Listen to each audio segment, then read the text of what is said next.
इसको डायल करते हैं, डायलिंग के काम आता है।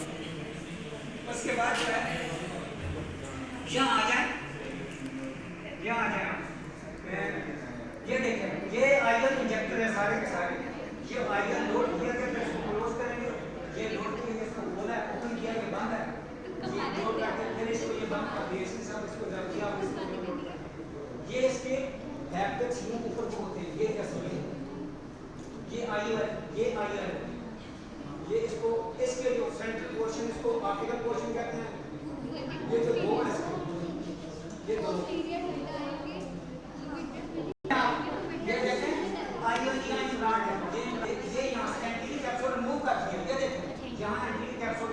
ये रिमूव कर दिया, वो लेंस पूरा निकाल दिया, ये प्लास्टिक का बना हुआ है, ये मटेरियल को यहाँ पर लगा दिया गया, क्योंकि वीडियो बना रही है ना।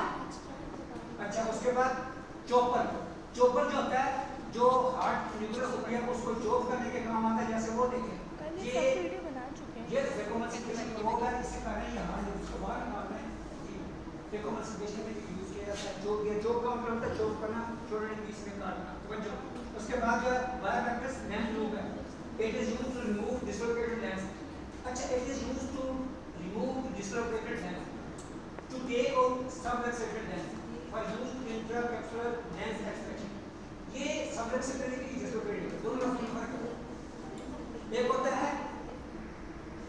है dislocated lens, एक होता है dislocated lens, एक होता है subluxated lens।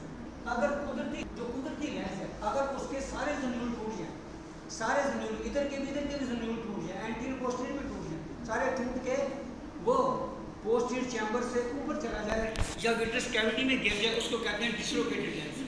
क्या कहते हैं? Dislocated lens. और सबलक्सेड लेंस वो होता है, इसके दो चार जन्यूल इधर से टूट गए, एक दो उधर से टूट गए, वो यूं करके लटका हुआ है, उसको कहते हैं सबलक्सेटेड लेंस। ये इनमें फ़र्क मैंने बताया, जाओ किताबें देखो, मेरा चैनल है, ये सारा आगे मेरा स्प्रिंग सीजर। ये देखिए स्प्रिंग सीजर है, it is used for cutting and undermining the conjunctiva and various operations used to cut the suture and offside से कट दिस। अच्छा, कार्डिस को भी लार्ज करने का ये पड़ी हुई है, ये इस सीजर का नाम है, इसका नाम है स्प्रिंग सीजर। स्प्रिंग सीजर भी कहते हैं इसको, सीजर स्प्रिंग भी कहा जाता है, भी कहा जाता है। अब अगली बात, कार्डियल सीजर। ये corneal scissor to enlarge the corneal incision, corneal को इंसिजन को बढ़ाने के लिए लंबा करने। अच्छा, कार्डियोस्क्लेरल इंसिजन क्या कहते हैं? ये लिखा हुआ है कार्डियोस्क्लेरल इंसिजन। इसका क्या मतलब है? इसका मतलब ये होता है कि ये इंसिजन कार्डियल की तरफ ज्यादा दिया गया है। एक होता है स्क्लेरोकार्डियल इंसिजन, स्क्लेरोकार्डियल में इंसिजन स्क्लेरा की तरफ ज्यादा, कार्डियल की तरफ कम। ये जल्दी ही होगा, ये जल्दी ही नहीं होगा, इसको 3 बार लगेंगे। ये जल्दी ही, क्योंकि इसमें ब्लड सप्लाई ज्यादा है, इसलिए ये जल्दी ही। ये बात वाना सीजर, ये बहुत डेलिकेट सीजर्स होती है, शार्प एजेस होते हैं। ये नाइलोन कैन स्पेशल कटिंग के काम आपके पास cutting anterior capsule during capsulotomy for cutting iris iridectomy. अच्छा, कभी आयरस को नया से जाता है, सब जगह इससे करते हैं। कभी विट्रस जो निकल के ना बाहर पोस्टीरियर सेगमेंट से विट्रस बाहर निकल के एंटीरियर चैम्बर में जाती है, एंटीरियर चैम्बर में आती है, तो उससे कट करते हैं। क्या करते हैं? कट करते हैं, इससे काटते हैं। आयरस, देखो ये लिखा हुआ है, आयरस का एक नाम आयरस है, दूसरा नाम इसका है अराइडी, तीसरा नाम है अराइडो, चौथा नाम है अराइडीज।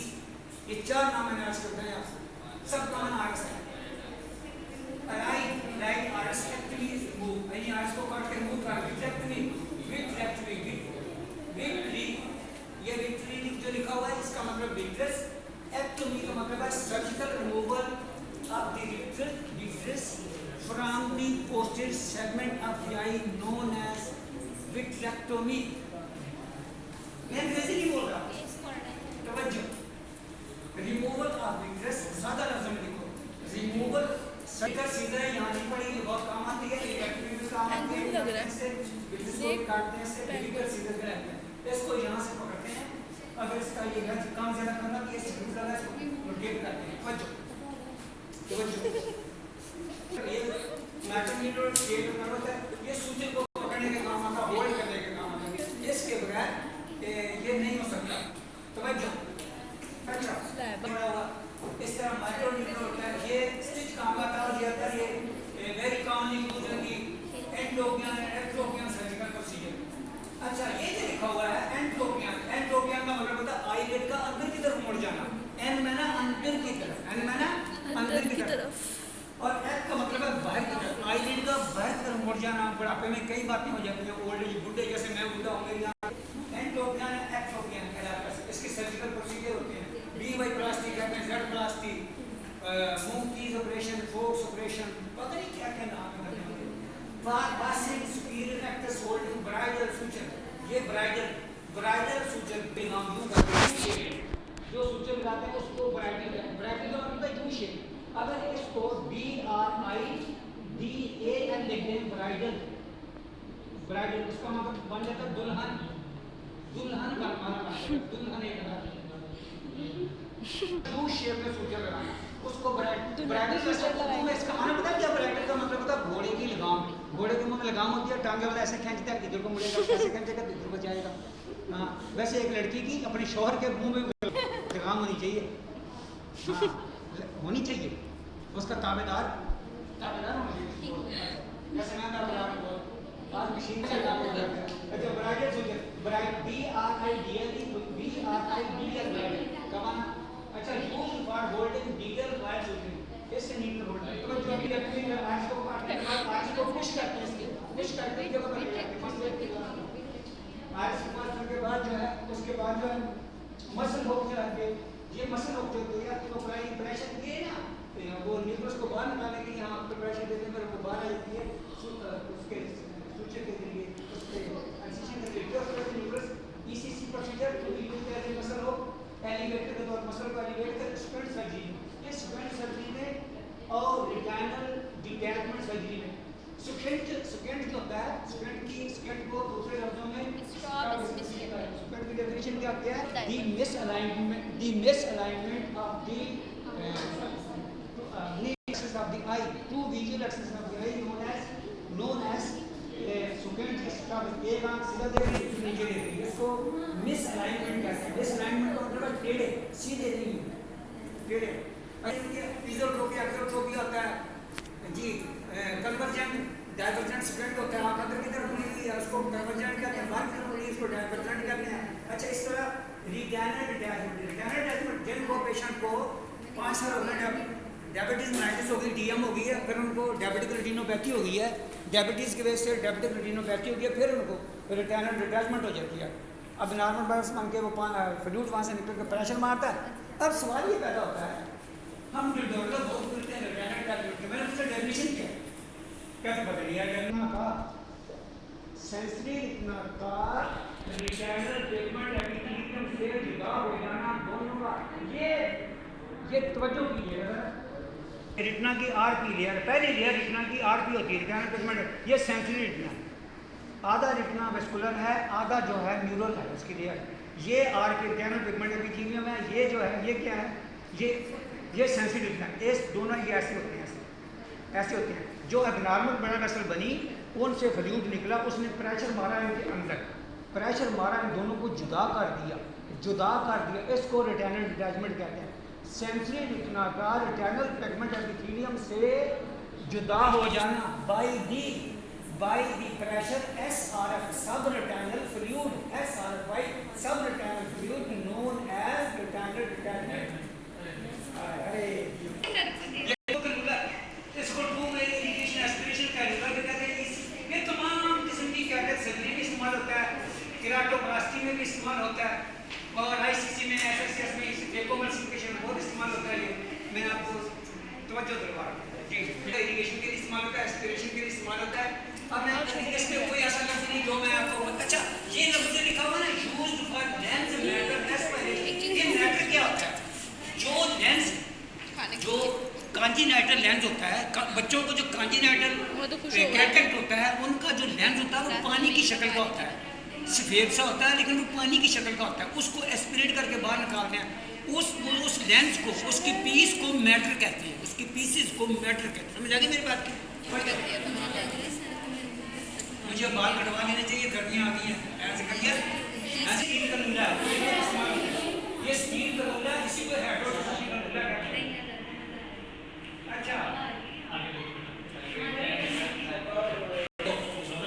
ये देखो एंटीरियर कैप्सुलर का ये क्या है? ये कौन बताएगा? ये क्या है बड़ा?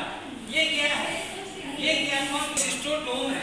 ये देखें, ये कुदरती ग्रंथ है, इसके ऊपर से एंटीरियर कैप्सूल को रिमूव कर देंगे। ये तो वायरस है, ये यहाँ ऊपर है, ये कार्निया है। भाई समझ आ गई? ये क्या है? ये सिस्टोटोम है, ये 26 गेज से बनाया जाता है। अच्छा, विस्कोइलास्टिक कैनुला होता है, हाइड्रोडेक्सेशन कैनुला का वो कैनुला, इसके जो सेंट्रल गेजेस होते हैं 27 गेज। गेज क्या होता है? गेज कहते हैं बोर। और बोर क्या होता है? जो नीडल के अंदर सुराख होता है, बारीक नीडल के अंदर बारीक सुराख होता है, उसको गेज कहते हैं। गेज होता है, गौज होता है, सुराख होता है। इन तीनों में फर्क है। ये भी सर्जरी में इस्तेमाल होते हैं। केराटोन ये मुख्तलिफ नाइफ होते हैं, ये डिस्पोजेबल होते हैं, बने होते हैं। केराटोन के 2.8 mm का होता है, 3 mm, 3.5 mm का होता है, 5.5 mm। कोशिश क्या? ये बार्बर कागज देने के लिए काम आते हैं और एंटीरियर चैम्बर में एंट्री की जाती है। मॉडर्न टेक्निक है सर्जरी की। कोई सर्जन ये नाइफ इस्तेमाल नहीं करते, ये नहीं, कोई ये इस्तेमाल करते हैं 5 mm का गिर और 5.2 का वेट होता है। ये इस तरह के होते हैं ओडी के अंदर। ये इससे भी इंसिशन देते हैं, इससे भी डेकोमल्सिफिकेशन में 2 बोर्ड बनाते हैं, 2 जी नाइफ। ये एक रीसेंट नाइफ होता है जी, ये भी फेको वगैरह में इस्तेमाल होता है। और ये देखो सिस्टाइटोम, कैप्सुलोटोम, उसके बाद जो है आर्टरी फोर्सेप्स है, ये उसके बाद जो है पॉइंट है, ये बहुत ऐसे इसके इसमें पार्टी हम रखते हैं, नॉर्मल समय रखते हैं, हमारे रखते हैं। ये किडनी के हैं दोस्तों, और इसमें ये सीधे कितनी इस्तेमाल होती है, ये क्वांटिटी मैंने लिखी हुई है कि क्या क्या सर्जरी कितनी इस्तेमाल होती है, नीडल्स के इस्तेमाल होती हैं। सर दोबारा वेरी मच, आप बहुत नेक और अच्छे हैं, आप पर अल्लाह की रहमत हो। आप बहुत तवज्जो से क्लास में बैठते हैं, आपकी तवज्जो बहुत ज़रूरी है। आप आके तवज्जो से बैठते हैं, इसमें कोई शक नहीं। Thank you very much.